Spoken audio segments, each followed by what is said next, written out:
What's going on, everyone? This is Noah from Spark the Trade podcast. Today we have a very special guest, Mr. Frank Callahan, the president of the Massachusetts Building Trades Unions. Frank, how's it going? It's going great, thanks. Good. First and foremost, I want to take the time to say thank you for doing the episode. Construction as a whole, there's a lot of people are hesitant to talk on the industry, especially people in power. So I appreciate you taking the time. I believe transparency is key and communication goes a long way. So once again, thank you. Before we get too deep into anything, if you want to just give a little synopsis about yourself. Well, Noah, thanks.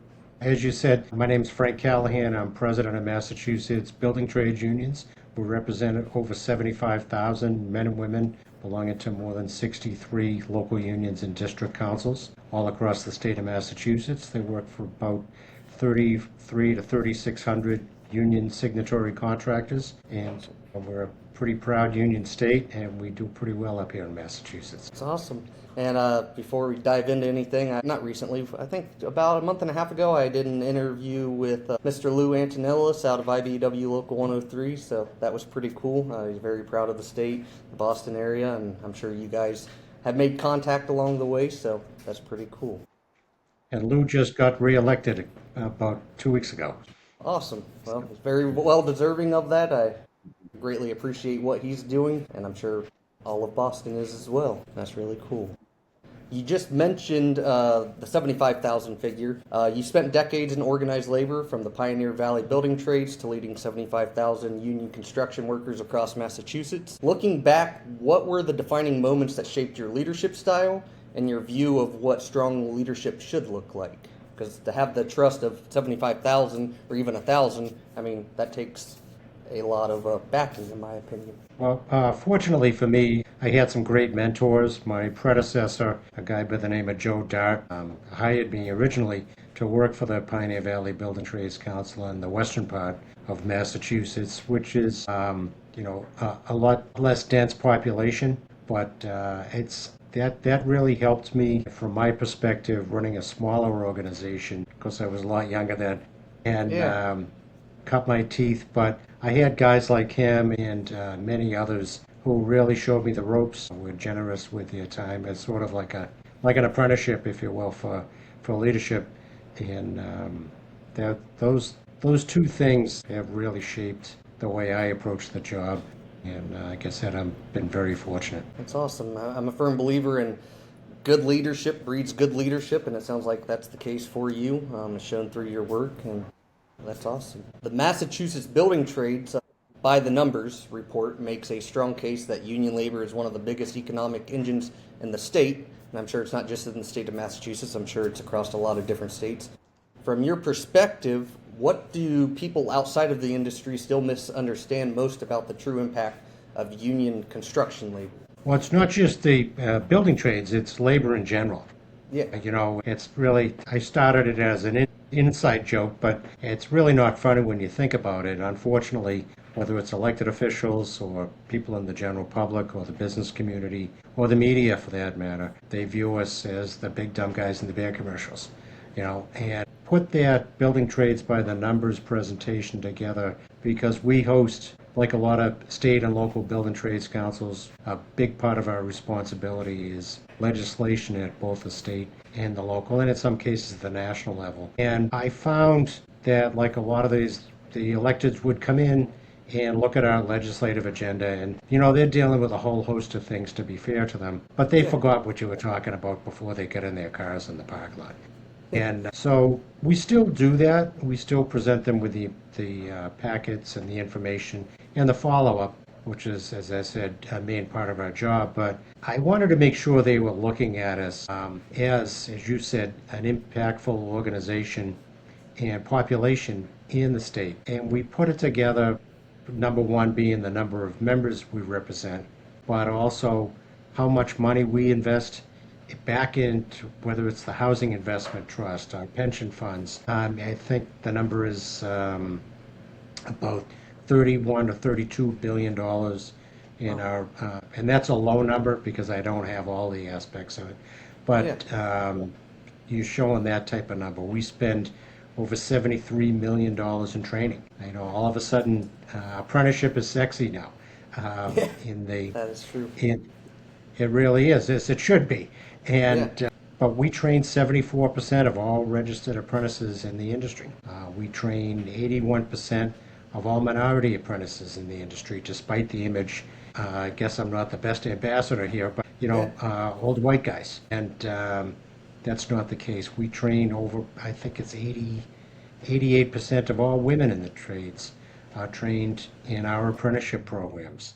Those are real eye openers. And by the way, we host those breakfasts at our training centers. That's awesome. So they really see that's, that's something we are getting better at, but it's been the best kept secret in the industry, in our economy. And I always tell the story. We had a breakfast. It happened to be at IBEW training center. And the state senator, he was a good guy, not a bad guy, but it speaks to the lack of knowledge on how we operate. And we were showing him the classrooms, and he said, "Why do you have classrooms to train electricians?"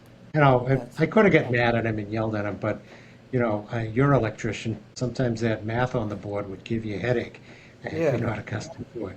And that gels with what we're trying to do. We have to educate them on a constant basis because there's a constant turnover.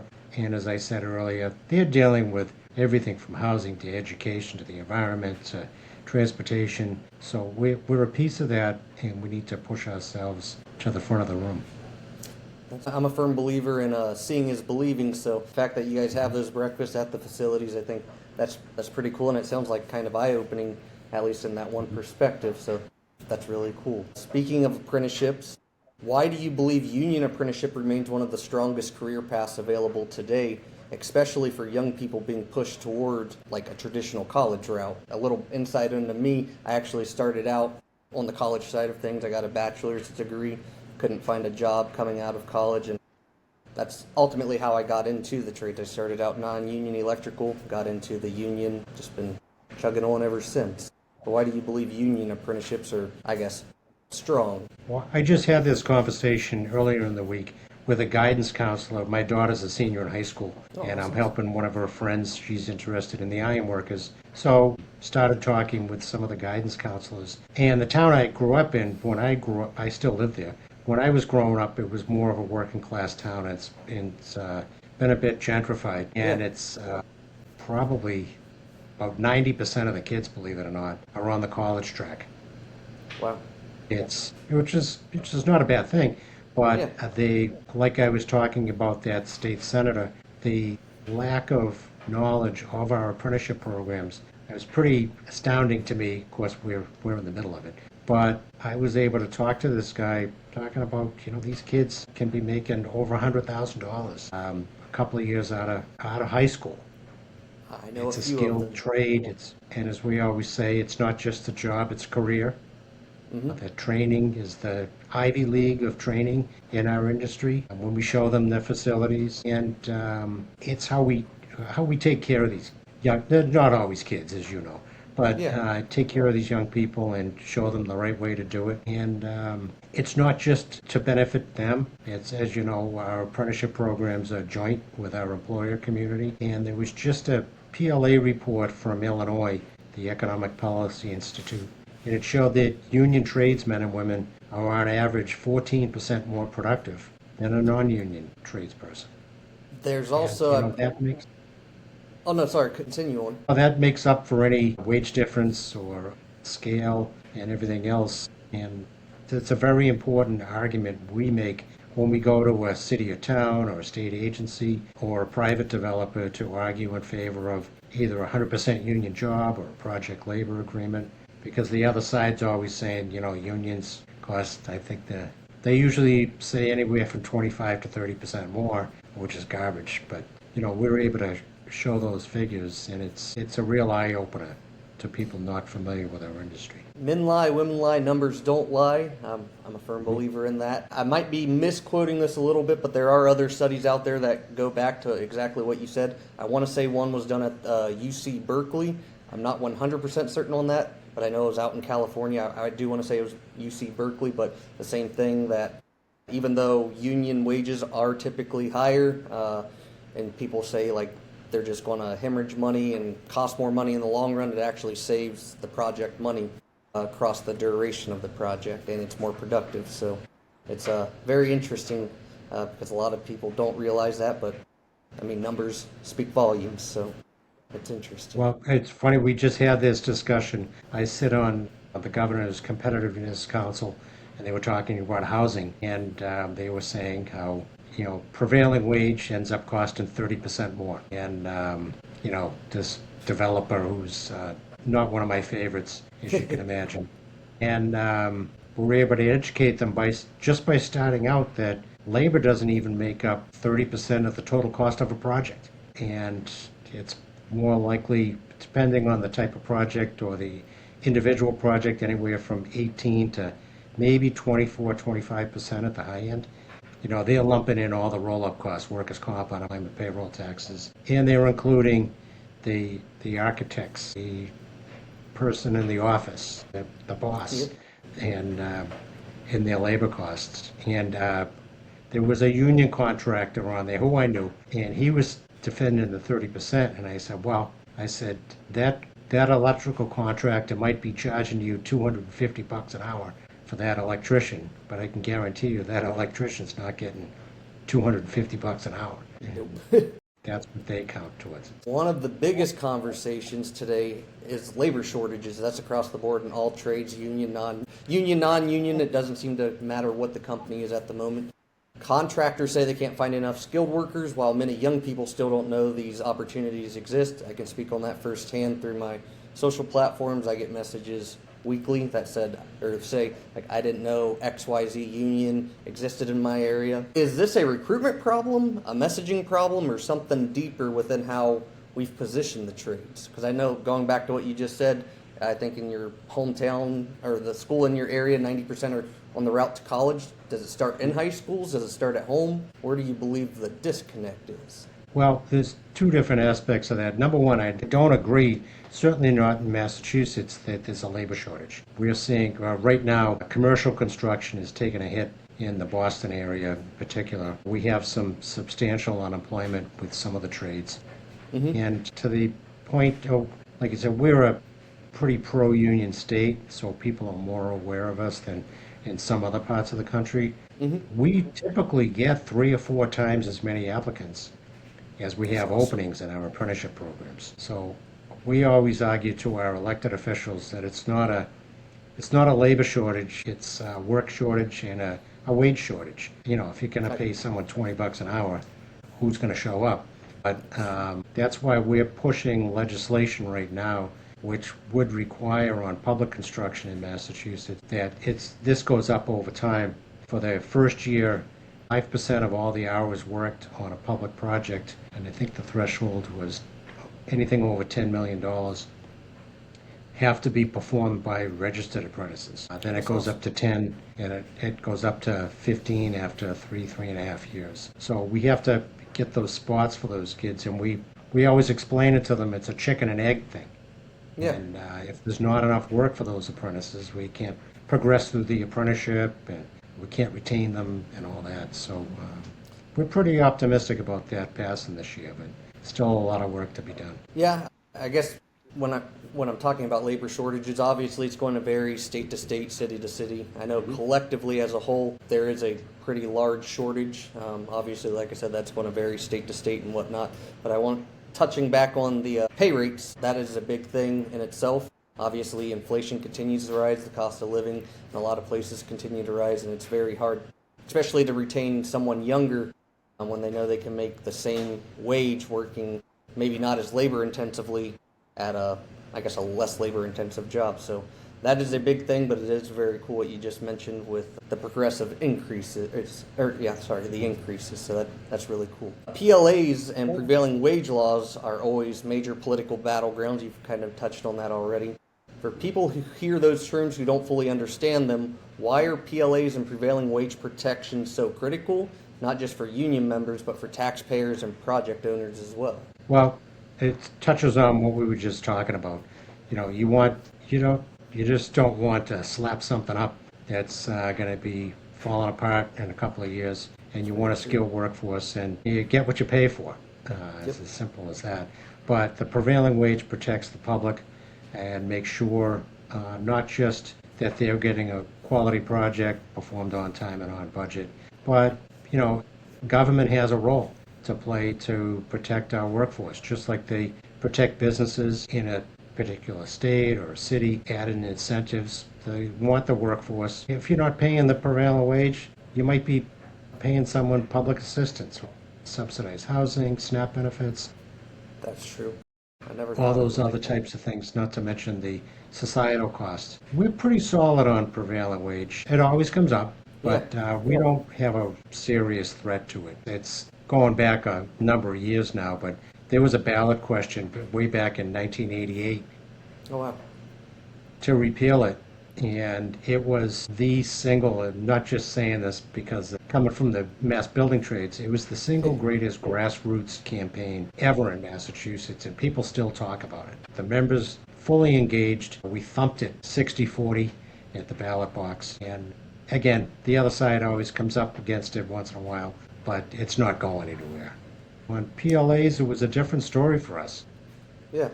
We had PLAs going gangbusters about 20 years ago, and then we had a bad Supreme Court decision, state Supreme Court, which we won, but the judge in his opinion set up a standard that was virtually impossible to meet. So we weren't able to do public sector PLAs in Massachusetts for almost 20 years. We did some individual one-offs with special legislation on like a wastewater treatment bills or a courthouse bond bill, that type of stuff. But since then, in the end of '24, we finally passed legislation to overturn that decision. Where it's sort of strange. We're really not starting over because we've done plenty of them in the private sector and those other one-offs I mentioned. But we're off to the races right now. Awesome.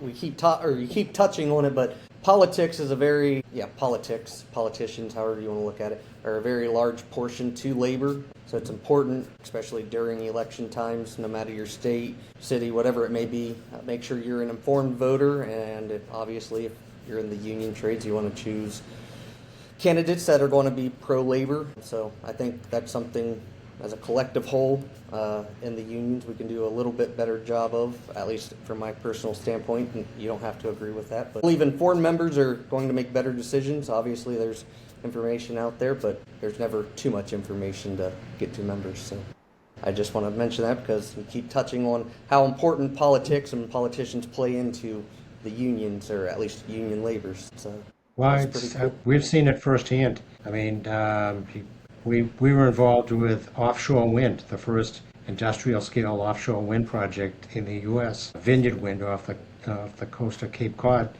And in the first Trump administration, we were this close to finishing up the PLA on it. And then he put the brakes on it, cost us about 9 months to a year.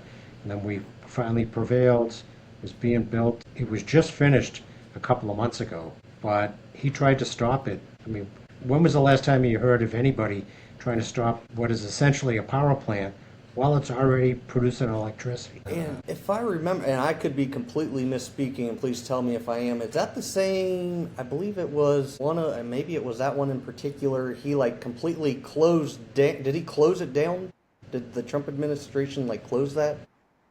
That one wasn't. There was Revolution Wind in Rhode Island, Okay, that's and then what there I were a couple up in Empire Wind in New York. And I think it's they were the pretty Rhode much Island done. one. Okay. All the foundations and the platforms were already in the water. There was just one or two turbines left, and they've since prevailed, and that's producing electricity right now.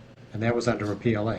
But we were hoping we had 3 or 4 more in the pipeline. And, we were also starting to see the other work. Offshore wind is a job. It's good jobs, but the bigger piece is the secondary market, the manufacturing. We had a PLA on a facility to manufacture undersea cable, and it was an Italian company. They committed to a PLA. It was about $800 million. We're all set to go. And literally 2 days after the election in 2024, a guy called me from Italy, and he said, "We're pulling the plug because there will be no market." That's $750 $5,800 million job down the tubes. There were a couple of other port facilities we were building to service the industry. Again, those are the real substantial jobs. That's important to note that every time you go to vote in upcoming elections, your vote has a potentially either very good or a very bad side effect that'll come with that. I guess that's where I'll leave that. But that's just $800 million alone. That's a massive number. That's a lot of people to work, and I mean, just all across the board. That hurts everyone. So that's truly sad. You've personally spent years on the legislative side of labor. And I believe you also you graduated from UMass Amherst, is that correct, with labor studies? Yes, they have a labor studies program at UMass Amherst. It's one of the few in the country that's strictly dedicated to labor side. Cornell has a great program, but it's labor and management. But UMass is strictly labor. A little side note, that's actually a program I've been looking into over the past couple of months, so hopefully I'm able to utilize that in some capacity. But you've spent years on the legislative side of labor, and politics, like we've been saying, plays a huge role in protecting construction standards, but not just construction standards, a lot of different standards. How much of labor's future depends on what happens on the job site versus what happens in the State House, for instance? Well, they're interconnected, as we've been talking about. I talked about the offshore wind, but we had that big win on project labor agreements almost 2 years ago, and that was followed up by our current governor, who's up for re-election, by the way, signed an executive order very similar to the Biden executive order on PLAs. And just recently, she signed a project labor agreement on a drawbridge project that's just over $1 billion. Wow. We've got some work over at Logan Airport. We've got some work coming up at some prison work. And again, we're just really getting off the ground on these things. It takes a while, but yeah.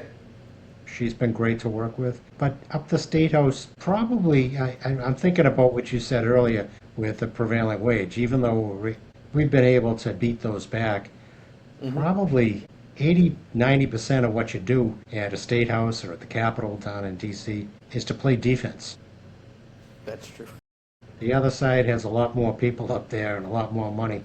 And they're always chipping away at workers' compensation, unemployment insurance benefits, apprenticeship training, safety on the job, you name it.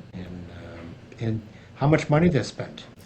Regardless of whether it's prevailing wage or a PLA, if there's no money, there's no work, period. I want to jump back to, you say, chipping away at apprenticeships. I mean, I can't speak for it because I don't know the behind the scenes. But companies like BlackRock, for instance, they just published an article, I think it was May 6th, that just in Texas at the moment, but I'm sure they'll try to do it in different areas where data centers are kind of rapidly going up. They're investing $30 million to basically train up 12,000 electricians in the state of Texas. So not only are you getting it from the political side, you also have mega companies that are now getting involved, which at that time you're kind of getting double attacked, at least from a union side of things, in my personal opinion. So be something to watch, and it'll be interesting to see what unfolds, I guess is where I'm going with that. Something I find pretty unique, or interesting anyways, is you were on the board of directors for Blue Cross Blue Shield of Massachusetts, which gives you a unique view into healthcare from both labor and business. How do rising healthcare costs affect negotiations, benefit packages, and the long-term stability of union contracts from your standpoint? Dramatically. Coincidentally, I was just over there yesterday for a presentation. I believe this is true in some other states as well, but the Massachusetts Blue Cross Blue Shield has 2 dedicated labor seats. I occupy one, and the international president from the firefighters, who happens to be from Boston, Ed Kelly, he has the other seat. And it's very important that we're represented on there because, it's corporate America. It's a great company, but academia is represented, finance is represented, the medical fields, the hospitals, big business, and they tend to. Again, I'm not trying to throw shade at them, but they're looking at spreadsheets. We're looking at the impact, and that was the topic yesterday. It was a big labor audience, and we're looking at how that impacts the member. We were talking about, as you mentioned, rising healthcare costs, and the way we negotiate in the Taft-Hartley worlds for our benefits for the building trades every buck that has to go towards health insurance is a buck less in your pocket. So That's very true. we have to be careful about that, and we want to get the best coverage for our members. And it's that push and pull. But I think in our world, the members take more of a front seat, much more of a front seat than in the corporate world, and it makes a difference. Yeah. We see that, and not just in a place like Blue Cross Blue Shield, but on government boards and commissions. I used to sit on the building authority for the University of Massachusetts. We just had one of our folks get appointed to that, and there's already one on there. That led to 8 years worth of PLAs over at UMass Boston, and it was hundreds of millions of dollars worth of work. And we had apprenticeship requirements for women, people of color, and the whole 9 yards. And that's where it matters, because I'll tell you, I happen to be fortunate enough to sit on those boards and commissions, and I'll tell you, the business community is more than well represented, so we need to be there. Awesome. I guess speaking of healthcare, I mean, obviously, I guess I might be wrong for saying this. No amount of money is ever going to be enough money for a lot of people, but with healthcare, obviously, it's expensive, but that is one thing, in my opinion, coming from the non-union side of things to the union side of things, is the coverage that we receive from our health insurance. Yeah, it's expensive, but we aren't paying it directly out of our pockets per se. And from my own personal experience, my father was a union member, not in the union trades, but a union member. He developed cholangiocarcinoma, which is known as bile duct cancer. And if it wasn't for his union health insurance, especially growing up in a single-parent household, it's hard to tell what would have happened. I just know it probably wouldn't have been too good with the end results, at least financially speaking. So I want to put an emphasis on that. I know people are always going to gripe about healthcare costs. I mean, there's not a lot we can do at the moment to prevent them from rising. Maybe there is, I'm unaware of it, but having good health insurance, it's critical, and it's one of those things you don't really think about until you need it, and hopefully you don't need it very often. So I just kind of want to throw that out there. Social media has changed how just about everyone consumes information, form opinions, and even decide careers. A lot, well, I won't say a lot, but there are a decent amount of labor organizations that still operate, at least online, like it's in the 1990s.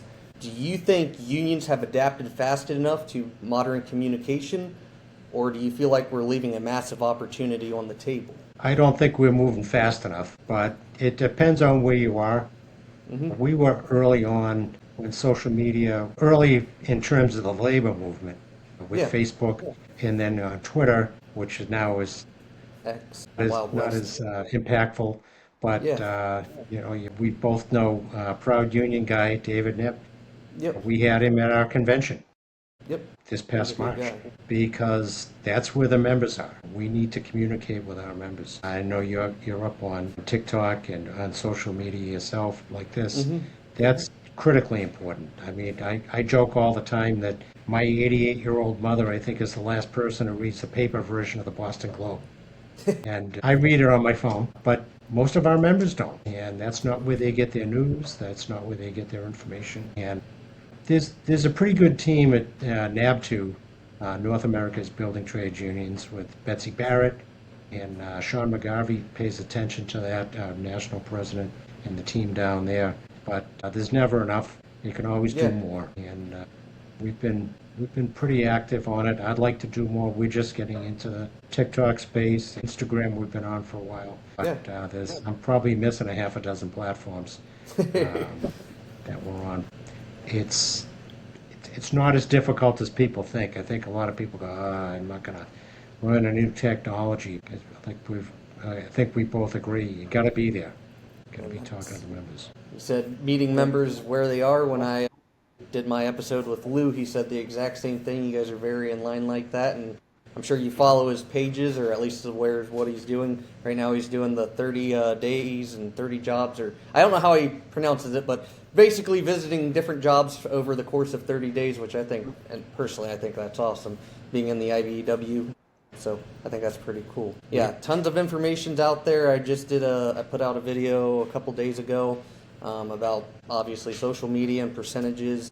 everything from employers looking to see if you have social media. I think it was 1 in 5 employers won't hire you if you don't have social media, which I don't know if that's a right thing to do, but it's happening nonetheless. But there's also a lot of interesting statistics that come from social media and the way the labor force as a whole gets going and is moving. So it's very interesting. I think it's an important tool. For the most part, it's a pretty, there are some costs that come with it, I guess, but overall it's a pretty monetarily cheap tool to utilize. So you might as well utilize it while it's there. Well, I had an old friend, since passed, he did a lot of the media stuff for the state AFL-CIO and the Painters Union, and this is back before social media. And there was an old joke that you don't pick a fight with people who buy their ink by the barrel, in the newspapers. And I remember when social media was taken off, he was a tough character too, and he said, "We have our own barrel of ink now." That's the way I try to look at it. And we don't have to kowtow to the powers that be in the local newspapers, the local TV. We get our own platforms like this. That's very true. And going back to David from the Proud Union guys, I talk to him, I wouldn't say like every single day, but I talk to him regularly, and he's a great guy. You definitely chose a very good person to have speaking at your guys' event, so that's pretty cool. And to kind of wrap everything up, for the next generation of union leaders, whether they're apprentices, journeymen, stewards, or future business managers, or maybe the president, what advice would you give them about earning trust, building influence, and making sure organized labor stays strong for the next 30 years? Well, the simple answer is get involved. Go to your union meetings. There's plenty of communications, whether people are, like we were just talking about, where they are on the spectrum in terms of how much outreach or how little. But there's plenty of information out there. We talked briefly about the legislative process. There's campaigns coming up, and participate in those. Right now, we're in the midst of the state budget debate, and we're trying to get some prevailing wage issues enhanced. Yeah. And we're getting our members to write to their state representatives, whether it's a text, email, phone call, or an in-person visit. Get involved. There's always something going on. I don't care. Yeah. We're a pretty active part of the country for the labor community, but there's different degrees in different places, but get involved. And you'll meet a lot of like-minded people, and it's a lot of fun. Yeah. Get involved in a campaign, never cross a picket line, of course. There's a lot of opportunities out there, and you don't have to dig too deep, whether it's your local union, your local building trades council, your local central labor council. Doing platforms like this, put your own up. We have Boston Union Trade Sisters, Western Mass Tradeswomen, there's the Trades Futures, which I think is a national push from NAPTU. There's local chapters. There's a lot of avenues out there. Very true. Sometimes you got to go looking for them, but nonetheless, anything you can do is better than doing nothing. So I'll leave it with that. And take advantage of any training opportunities. A lot of the unions or CLCs or state AFLs, they do trainings on, it sounds arcane, but parliamentary procedure. We have, I had a meeting last night, I'm on the board of the Archdiocese of Boston runs a labor guild. We train people in labor history, parliamentary procedure, contract negotiations, public speaking. That's the only one left in the country, unfortunately, but it's a great resource. That's something I want to, talk about real fast is a lot of people, they might be in the IBEW or they might be an ironworker or a painter. At the end of the day, this all goes back to union labor, union history. If you forget where you started, you're going to misplace where you're going. So I think it's important not to just know the history of, in my case, the IBEW, but I need to know where union labor started. And I think a lot of people forget about that. They get into their union and that's all they, know, but it's important to know where we started, and then that'll help us to get where we're going. So that's pretty cool, though, the group you just mentioned. That's really cool. The weekend. You as well. Thank you.